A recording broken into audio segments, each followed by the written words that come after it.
Welcome, everybody, to another episode of the From Adversity to Abundance podcast. I am your host, Jamie Bateman, and I'm pumped today to have with us Chad Foster. Chad is the author of a book called Blind Ambition, and he's a sought-after speaker. And we're going to get into more of what he's up to in a bit here. But Chad, how are you doing today? I'm doing great, Jamie. How you doing? I'm doing pretty well. I had a call earlier, and I said that the sun is shining and birds are chirping, and I'm vertical, so Yeah, it sounds a lot like what I say. Sometimes I'll say it to people and they wonder, where's this guy coming from? But I'll tell them it's a great day because I woke up on the right side of the dirt today. Any day you can wake up That's on the right side of the dirt's a good day. I love that. That's awesome. Um, so Chad, before we jump into your backstory, tell the listener who you are and what you're up to today. So, name's Chad Foster. I am a keynote speaker, professional speaker, and author, leadership coach. I help people by empowering them to not be victims of their circumstances. So I break down the anatomy of resilience to equip people so that they can bounce back from their own setbacks better off than before. And I think I'm qualified to do that, just in case people are wondering, because as they'll hear, I went blind, totally blind from an inherited eye disease while I was in my early 20s and came out of that experience happier and more successful than when I could see. So that's a little bit unusual. But what I like to do is help people and leaders and organizations empower people so that they don't have to be victims of their circumstances and they can reach their full potential. It's fantastic, and the fact that you're a blind downhill skier, blind combat Brazilian Jiu-Jitsu practitioner, and you've had a lot of corporate success as well. Obviously, that all speaks to the fact that you know what you're talking about, and you are absolutely qualified to speak about overcoming adversity and getting to abundance, which is the whole purpose of this show. So this is you're the ideal guest for the show for sure. Wonderful. Look forward to the conversation. Yeah, it's funny, it's a lot of times we look at adversity. I think a lot of people look at adversity as this big daunting thing. And I just tend to view it a little bit differently. I look at my situation and where I'm at today. If I hadn't faced what I'd been through in my life, I probably wouldn't appreciate where I'm at nearly as much if things were just handed to me. But I had to Mhm. work so hard when I went blind to relearn how to learn and to get a college degree and to work in corporate and to get promoted and all those things, doing it all with my eyes closed and teaching myself how to write code to engineer software without being able to see my computer screen. And all these things that I had to do were super duper hard, but it also makes where I'm at today all the more enjoyable. So I think the adversity actually helps us because without it, we wouldn't have a chance to grow. It's the adversity, the obstacles that we face that give us that opportunity to grow. So I personally don't want a life without adversity just because I feel like it wouldn't be that fulfilling or that gratifying. Absolutely. So that's so good. I just read a book a little while ago called The Comfort Crisis, and that's it just speaks a lot about how, as a society, we've just become addicted to comfort and having no problems, getting rid of any kind of discomfort or staying within your comfort zone 24/7. And man, does that not lead to problems and not what unfulfilled lives and a lot of societal issues. But before we get Absolutely. too philosophical there and before I get Yeah, on my soapbox, let's jump back into your backstory in sure. more specificity. So you Yeah. mentioned to me before we hit record that I think age 3 is when you were first diagnosed. Is that right? Yeah, 3 years old, they diagnosed me at Duke University Medical Center with retinitis pigmentosa. They weren't entirely sure. This was back in the late 70s. And so they couldn't prove like they can today what my Hmm. genetic mutation is, but back then they suspected that's what it was because I couldn't see well in poorly lit conditions. And so my parents took me there and doctors there diagnosed me with RP, retinitis pigmentosa, and they advised my parents strongly to put me in a special school for the blind. And they instead they decided to sign me up for soccer. So I ended up, Wow. took a little bit of a Gotcha. detour there. Yeah. Yeah. That was not in the prescription, I guess, by the No, doctors. no. Got it. So, okay, so walk us through kind of I know from 3 to 21. Walk us from, from 3 to 21. How was your life at that point? It was bumpy, literally and figuratively. Learning the limitations of my eyesight, not being able to see in poor lighting conditions, frequent trips to the hospital. At night, I would bump into things, be that like a downspout or the pipe on the back of a water truck one time, split my Mm. head wide open. I was there so much, just to give you a sense for it, that the hospital staff questioned both me and my parents in separate rooms because they thought that they were abusing me. Wow. And excuse me, the truth is, they were not abusing me. I just didn't know what I couldn't see because I couldn't Hmm. see it. And so I was bumping into things. So that was very physically uncomfortable. And then I got older and learned the limitations of my eyesight at night, but could still see okay during the day. And yeah, I got to high school and couldn't really drive at night, obviously, because I couldn't see well enough to walk at night. So I couldn't drive at night, even with the headlights. So that was kind of socially Mm. uncomfortable, emotionally uncomfortable. And then in college, graduated high school, went to college where I was studying to go into the medical field because I wanted to help other people. And Mm. then I was in the pre-med field with Hmm. classes like anatomy and physiology, and Hmm. I couldn't even see to complete my classes at that point. My eyesight really faded out to the point where I had to get a medical withdrawal, both from my classes and from my major, and that was a really difficult point for me because I wasn't sure where I was going to go from there. We ask kids all the time what they want to be when they grow up, and Sure. there's a good reason that none of them say they want to be a blind person. It's not on the short list of most people. And so Sure. I had to really reassess my situation because I was in college, I was 21 years old. What do you want to be? I didn't even know what I could be. I didn't know what was possible. I didn't know what tools were out there, what was available. And so I was just kind of stuck in this victim mindset from that point forward. And actually, it Mm. started before then, if I'm being Hmm. honest. I had a victim mindset as a kid. Why'd this happen to me? This is unfair. None of my friends are going through this. And obviously, when things faded out totally at 21 years old, that didn't get much better. Yeah. So actually speak to that a little bit because number one, we're going to be kind of moving the show going forward to focus more on mental fitness and mindset, Yeah. specifically for real estate entrepreneurs. But speak to that, as a young kid. I mean, maybe as a teenager. Just real quickly, my son has had a lot of major challenges in his life. He's 14 and he actually has a genetic condition and when we found that out, I spoke with him and we told him about it. And I Hmm. told him, and now I will say this is easy for me to say, right? It's much more Yeah. difficult to actually internalize. Yeah. But I told, Yeah. look, hey bud, you can look at this like, why me? Why do I have this genetic condition? Why did God do this to me? Why, most kids Yeah. don't have this condition. Yeah. It's not Yeah. fair. And Yeah. or you can look at this like, hey, actually, most of the kids who have this genetic condition have it a lot worse than I do. And I have a lot of things going for me. And again, I'm not sitting here. I, I, I mean, Chad, I'm not blind. I'm not, I'm not saying this would be easy. So I'm not, but Sure. this is Yeah. this is the little pep talk I gave him, and he started to. Yeah. He's like, yeah, and it's all about your perspective, right? So I guess when you were, say, a teenager, you mentioned the social aspect. Um, what did that process look like to kind of, I guess, move from that victim mentality to kind of empowering yourself? Well, let me start off with just a slight modification Sure. to the framing, because this is really is the essence of resilience, what you just said. And I would take it a step further than what you did, and that's what I do in my life. I take it a step further in my life, so I could sit around and I could choose to tell myself that I went blind because I've got incredibly bad luck, which is sort of the Mm. knee-jerk reaction for most people. We Hmm. all have this instinct to ask why me.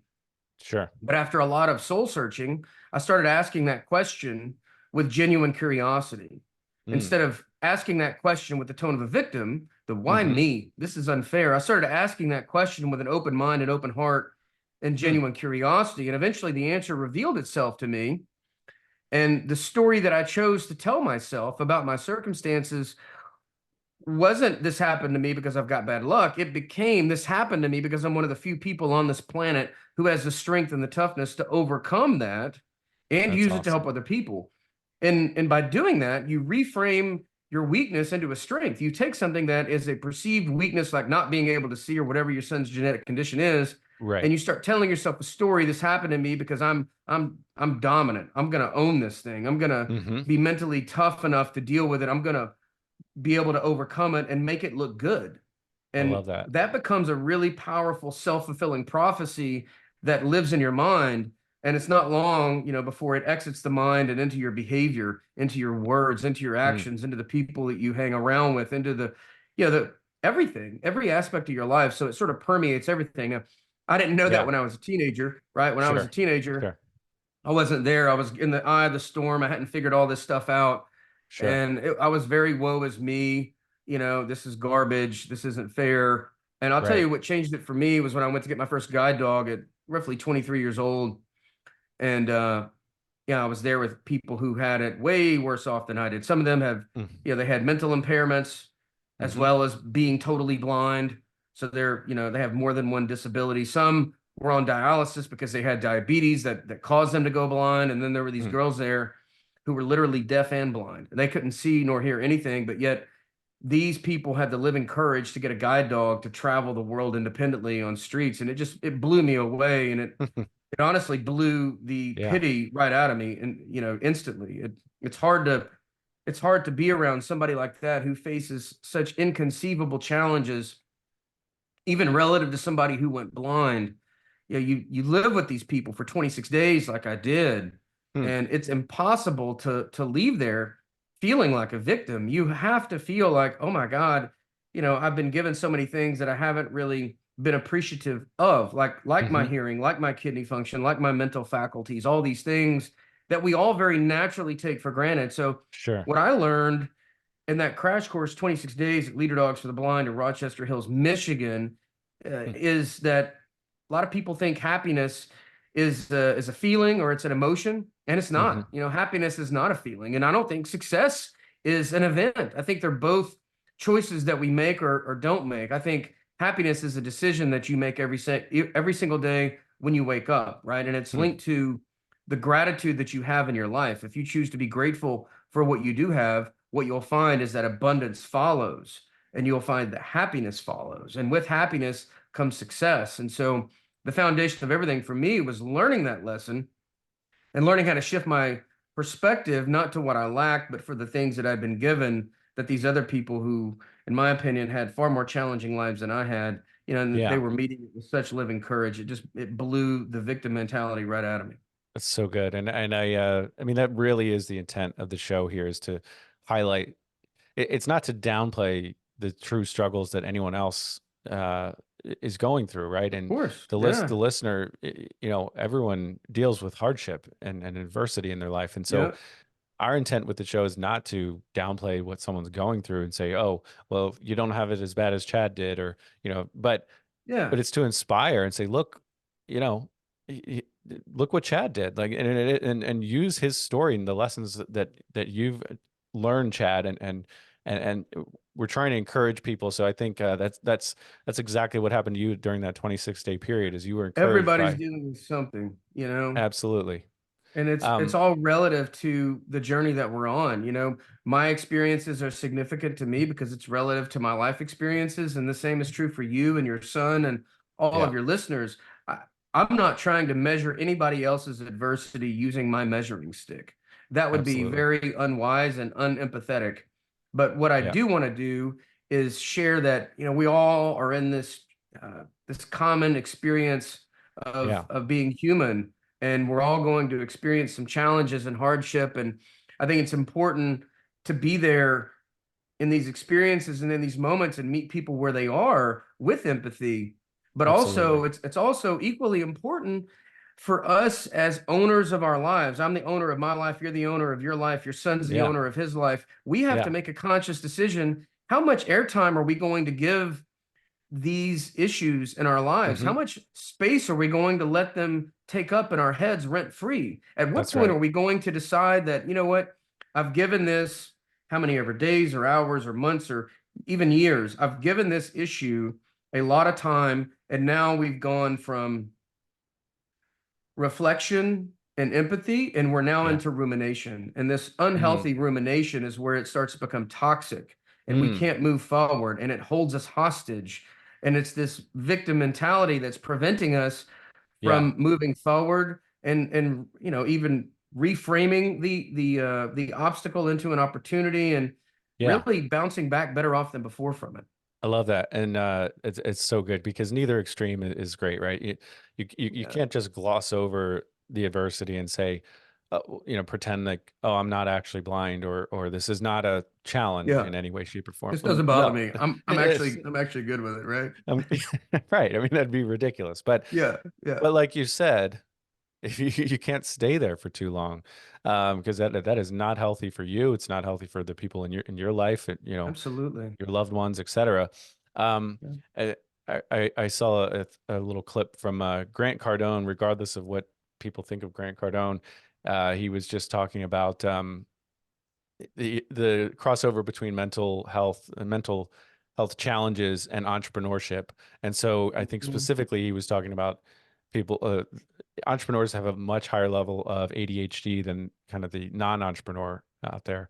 Um, Yeah. and he made the exact point that you made a little bit ago, which was because it's not that entrepreneurship necessarily leads to mental health challenges. It may in some in some level because it can be really challenging. Sure. But the fact that you've overcome someone who's overcome, say, you know, ADHD or some other physical or mental challenge like that, anxiety, depression, whatever we're talking about, Yeah. means that you're that much stronger and you're able to weather the storms that inherently come with entrepreneurship. And so it's almost like because you've been through, in your case, this serious challenge with blindness, like you said, Yeah. now you're able to weather these other storms with business and relationships and whatever else comes your way. Anything to Absolutely. add to that? Absolutely. It's all related, right? And I think even, in my personal life, the fact that I, as an example, demanded sort of physical fitness from myself at an early Mm, age. I've always been into sports. I started lifting weights at 14. I started playing sports when I was 3, 4 years old until I hmm went blind, but continued to work out. And I think a lot of people will say, well, that's sports. What does that have to do hmm with mental? And I'd say everything, because So the mental much. discipline that it takes to Absolutely. go train on days that you don't want to train, and to do the hard work, and to push through when the body's not responding in the way that you want it to respond, or you don't feel up to it. That discipline, I think it permeates all of our lives. And I think Absolutely. when I went blind and I had to relearn how to learn, yeah, it was hard work. It was hard work going from being a very visual learner to being a completely auditory learner, where visual learning was no longer an option. Yep. But I was used to doing the hard work. I was used to pushing through the discomfort because of what hmm I'd been through, and because of what I'd done in the gym. And then Yeah.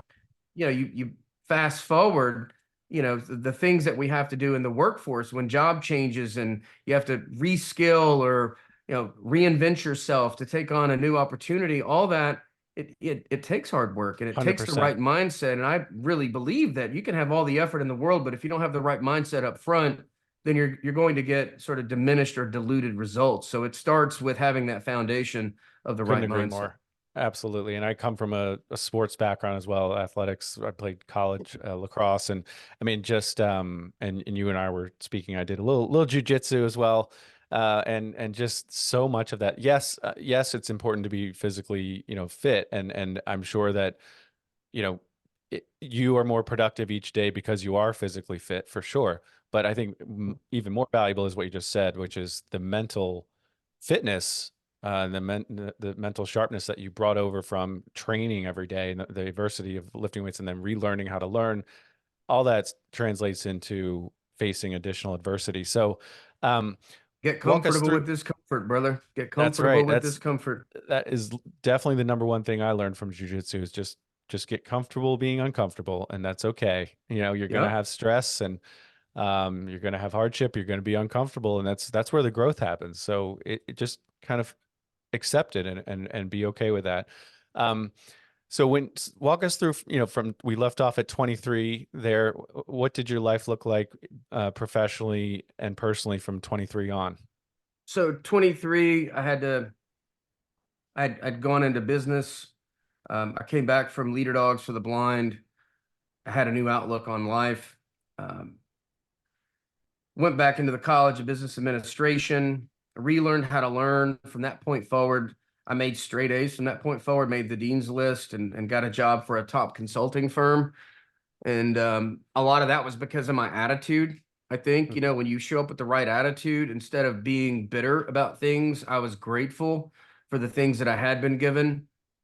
Doors started to open up for me. I found that abundance was all around me. And so professors were more open to helping me. I got the resources that I needed from the school. My mom actually entered the scene here and literally read every single one of my business books Hmm. to audio cassette for me because no options were Wow. available back then for audio. And so I didn't want to let her down. So again, did really well, made all A's. So I was a better blind student than I was sighted student at that point. And ended up got a job for a top consulting firm, Anderson Consulting, Accenture, as it's now known today. Mm-hmm. And Yep. got a job there, was in the consulting business for a little while, shifted into commercial outsourcing, did market intelligence, and then eventually the pricing of these commercial outsourcing deals. So picture large multi-billion dollar technology outsourcing deals. So that could be Okay. infrastructure outsourcing, applications outsourcing, and or full scope applications and infrastructure outsourcing. And these are huge deals and very complicated and a lot of spreadsheets. And some people may be wondering how in the world does a blind guy use Mm. very complicated financial models? And the short answer is I taught myself how to write code so that I can engineer my software without It's being able to see my incredible. computer screen. And I wrote a lot of backend code to make my software talk to Microsoft Excel so that I could get what I needed out of the spreadsheet. So there's this whole backend library of objects that I could tap into. And so then I sort of leveraged that into, not only doing my job well, but automating a lot of what we were doing in these financial models. So we would work on a deal and we might have, 500 or 600 individual files that we're working on for a large global deal. And so picture trying to manage 500 to 600 individual Excel files all linked together, doing all these calculations, tens of thousands of calculations inside each one of them, and then managing that with multiple iterations and multiple stakeholders inside of a really large technology services firm. And so I ended up writing automation tools for a lot of that in Visual Basic to automate what we were doing. So that disadvantage actually helped me. And Hmm. next thing I know, I'm taking a job with a large technology company in the Washington D.C. area because I wanted to get some federal experience and So help just them to, with. and sorry to cut you off, but Yep. so because Yep. of your blindness, you had to create that code, and because of that, the company benefited due to the automation scripts that you were Yeah, they did. Sorry, I kind of implementing. glossed over that, didn't I? I mean, No, no, yeah, no, no. I just want to make sure I highlight that the company, it may be viewed like, oh well, maybe could be like a charity case, or hire this blind guy, and that obviously, right. I want to be sensitive, of course, but it turns Sure. out no, Yeah. this is actually a huge benefit for the company, right? Yeah, it's ended up we adopted the tools that I wrote globally. In fact, every now and then I'll still get, and this was back in 2005, 2006. I've had emails as recently as a couple of years ago, like, hey, can you help us with this part of the code that you wrote? So they're Wow, still using it and across the entire global department to save everybody, time. And you think about when you're negotiating one of these deals and you've got to make last minute deals, you want people focusing on the value at hand, like whether that's the sure, analysis or what the data is telling you, not focused on trying to collect and make yeah, sure the data is accurate. And so right, right, it helped to save a lot of time.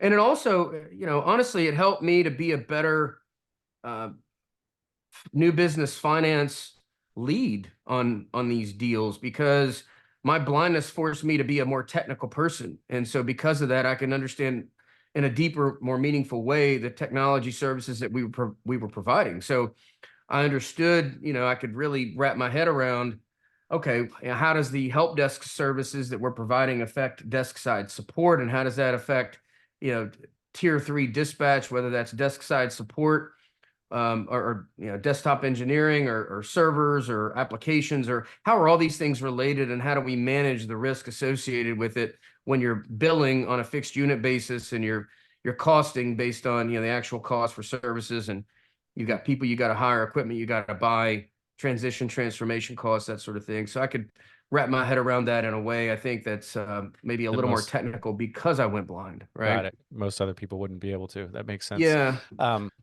Okay, so so did you move to the DC area, or you were Yeah, working? we were living there. So we were in Gotcha. Atlanta when I was with Anderson, and then we moved to DC. It was back in Uh-huh. 2003. And Got it. I was with Computer Sciences Corp. They're now Okay. DXC after a couple of transactions, but then went to Unisys, helped them with their single largest account, $2 billion account that they hired me to help with. And ended up only stayed there a year because I realized that culturally it wasn't a great fit. So I ended up going to SRA and had a lot of success there at SRA International, and yeah, several promotions there. Went from being a senior pricing lead. Uh, 3 or 4 promotions later, I was a senior director running the pricing strategy and solutions group for the company.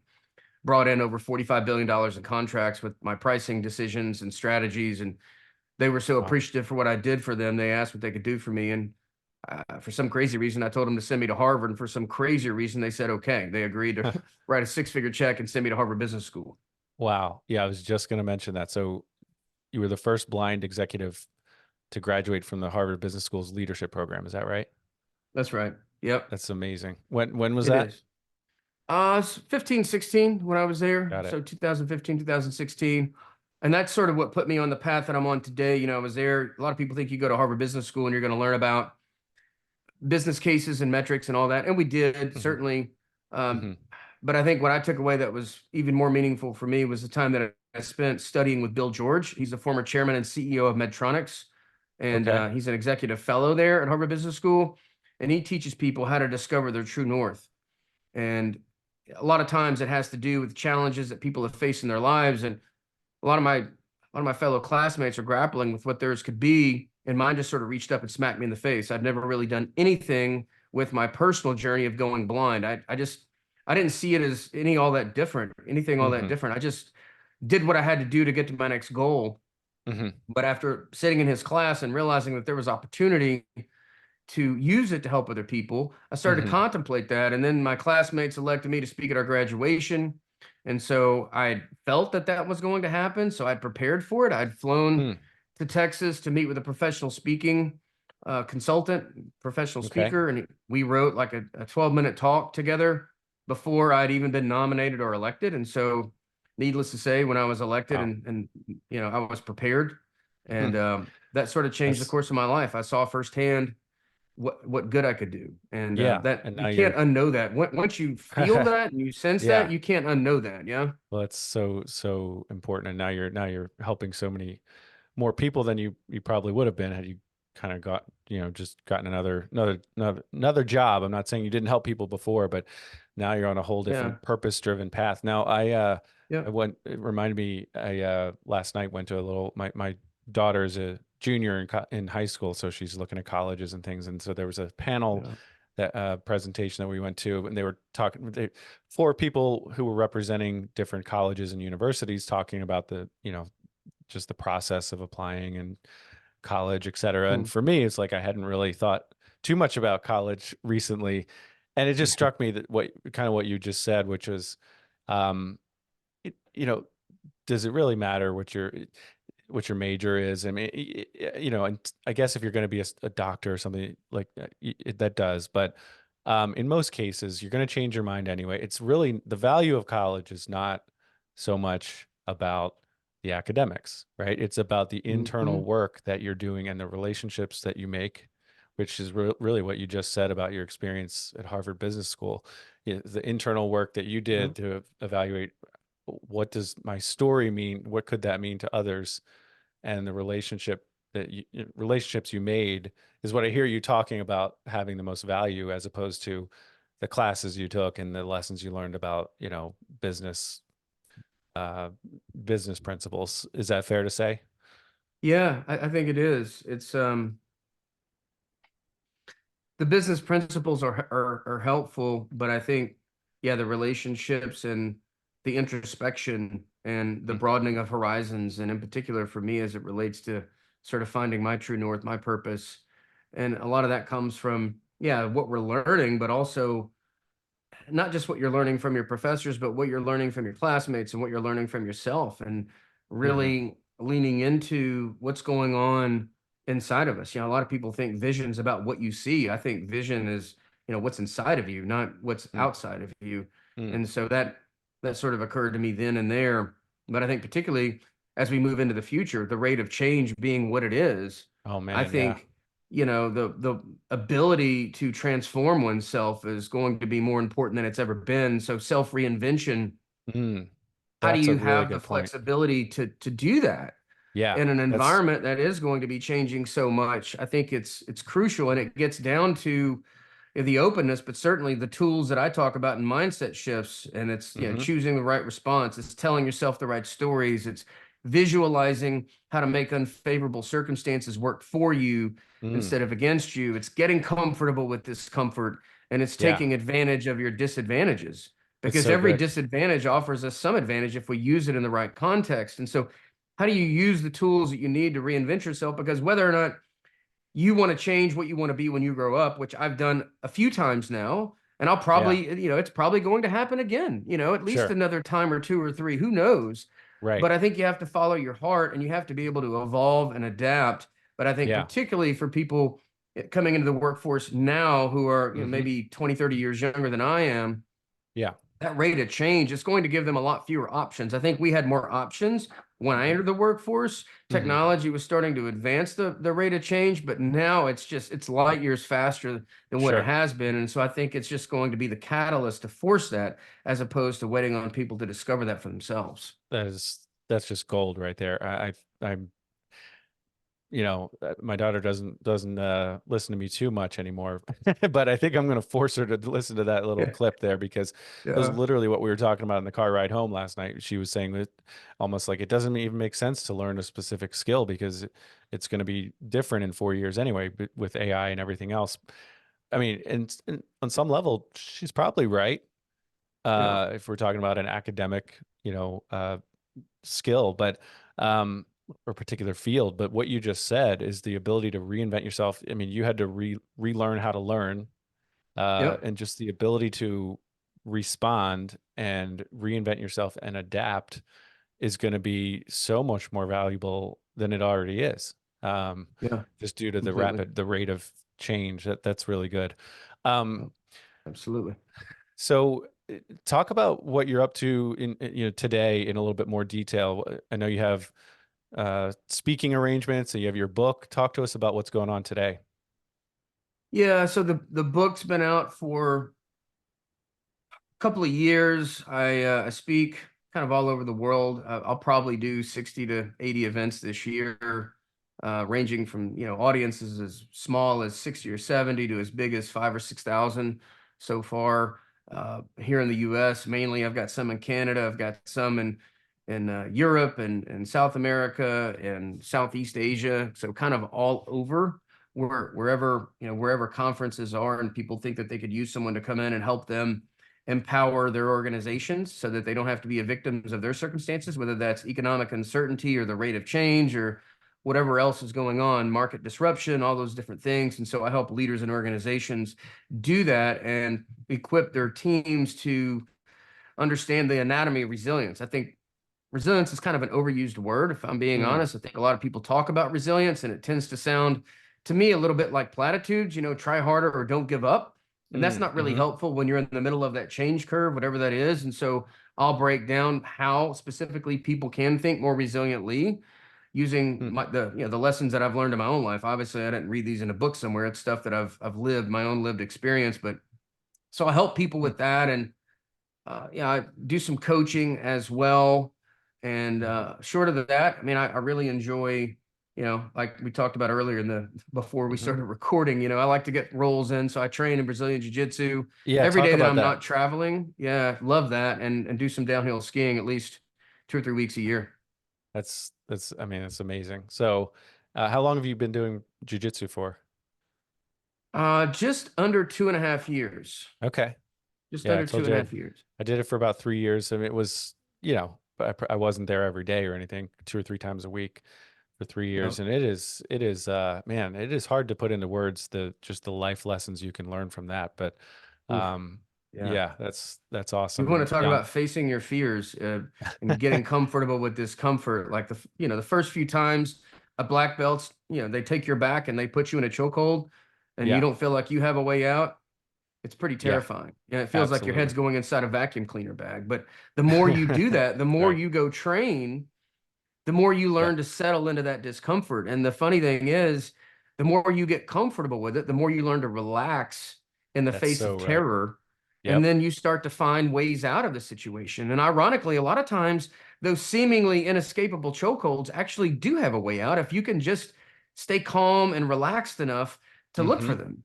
That's And so it's not good. just applicable on the mat, I mean, how many Yeah. of us feel like life or work or something in our, whether it's medically related or it's something in our business is putting us in a chokehold and we don't have a Yeah. way out. We feel this sense of constriction and hard to breathe and anxiety. But what if we could all get really good at just settling into the discomfort and getting really calm in it? And we could That's find so ways good. out of situations that we otherwise wouldn't be able to. Absolutely. And I can tell you from, tell you one thing that doesn't work on the mat, which is, trying harder and getting Yeah. tense and Yeah. just muscling through. Amen. It just doesn't. Ask me And how it, I know. oh, I know because I did the same thing for the first year and a half, right? And I still have a Yeah. tendency to do it every now and then. I mean, I'm not Yeah. going to say that I'm cured. I got my Sure. purple belt recently, so I'm Oh, not learning, wow. That's but awesome. I'm a slow learner when it comes to that. You get on the belt with, excuse me, on the mat with somebody who's really strong and technical, and it's Yeah. the knee-jerk reaction. It's like, how do you untrain that behavior? Because the Yeah. thing is, when you're tense, you can't feel or see the openings because you're too constricted. You're not loose enough. And Yeah. it's one of those things. Like, what if everybody could just stay calm and relaxed? How many more cracks in life's chokeholds could we find? I feel like That's it's so broadly applicable. It is. We're missing opportunities every day because we're so focused on our own fear and our own, uh, just limitations. We're just missing Yep, that. And so we could have multiple episodes just on that topic right there. But, um, absolutely. so I've got a few rapid fire questions. You ready? Yeah, let's do it. All right. This one sometimes trips people up a little bit. Okay. What is one thing that people misunderstand about you, Chad? One thing that people misunderstand about me, um, they may look at my situation and think that, Chad 2.0 um, never faced like real internal emotional struggle, Hmm. and I did. But I think like they'll see me today and wonder, well, that guy went blind, and wow, he seems completely unfazed. Hmm. Mm-hmm. And the truth of the matter is, you're seeing Chad 2.0. Chad 1.0 was in a really bad spot, Hmm. and that was years ago. But Mm-hmm. thankfully, I've been able to navigate that situation. I came out in one piece, but I definitely, there were some dark days, pun intended. There were some dark Mm. days, Mm-hmm. Mm-hmm. figuratively and metaphorically and literally speaking. Mm-hmm. Mm-hmm. And so I can empathize where people, are struggling. I Yeah. really know what it's like to be in that spot and to feel whether it's fear, whether it's hopelessness, it's anxiety, a sense of not wanting to be dependent on other people, a sense of not feeling comfortable with who I am because I didn't want to be a blind guy, and shifting Mm-hmm. all of that. Now I feel I'm super comfortable in who I am. I can be unapologetically authentic to who I am without any fear. I don't really, I mean, I have fear now, but I step through Mm-hmm. fear, and so Mm. fear doesn't control me. Mm. And but but it used to, and that's okay. We're all on our own individual Mm-hmm. journeys, but I think people look at me today and just think, wow, that there's did he ever face, not did he face something, but did he Yeah. ever, get into a really bad spot? And the truth Right. is, yeah, Right. I was in a really bad spot 25 years ago. Got it. And Yeah, thanks for sharing that. And we don't yeah, it's very easy to gloss over a lot of the hardship people have been through, the guests have been through on the show, and Yeah. you know, and we're not saying that Chad or I will never be in a hard spot again. I think that's the whole point, is like life will bring us more adversity, and that's okay. Yeah. Um, so if you could go back and give your 18-year-old self some advice, what would that be? Ooh, I mean, start doing the work sooner. I sort of when I went blind in college, I had the woe is me mentality, and Hmm.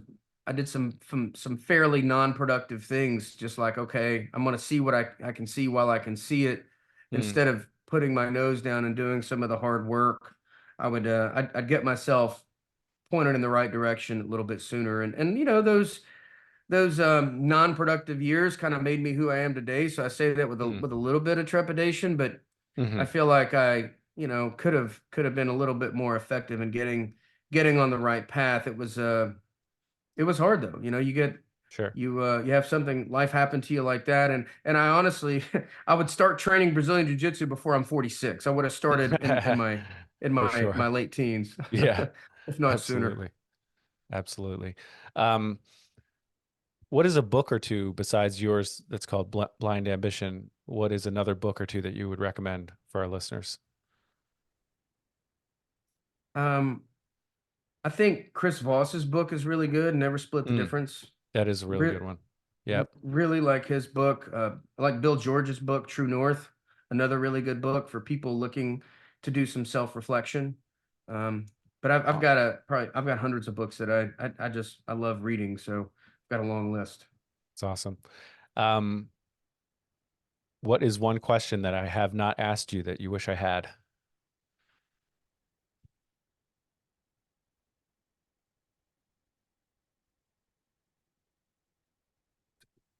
Um, Anything you want to cover we haven't touched on? Maybe about, some of the people may, yeah, about the downhill skiing. So people may wonder kind of how Yeah. that works, Yeah. and whether or not I do experience fear. So how does a blind guy go down a black diamond at 55 miles an hour, and why, maybe more importantly. But the why is maybe a little simpler, and it's just because I'd always been tethered to something as long as I have been blind, whether it's a person, a dog, or whatever, guiding me around. And the first time I got on skis at 38 years old, I felt something I hadn't felt in 16 years. And so I was kind of hooked at that point. And obviously, I wasn't a very good skier back then. I was just kind of somewhat controllably hurtling down the mountain, which was not, it's Yeah. pretty hard to learn how to ski when you can't see. You got to have really good balance, really good technique, neither of which I had at the time. But eventually you do learn how to do it, and it helps you continue to kind of push your edges. And when I say that, I don't mean the edges of the skis, but I mean the edge of your Hmm. comfort zone, and face your fears.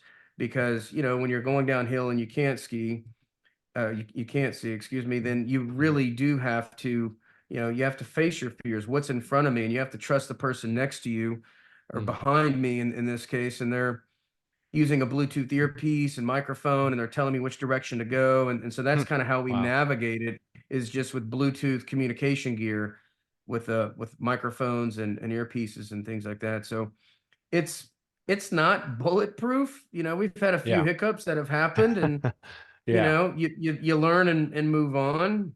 Sure. But at the end of the day, I don't want to live my life Yeah. um, to try and just maximize years. Sure, I would love to live a long, healthy life, but I also want to maximize experiences. And Sure.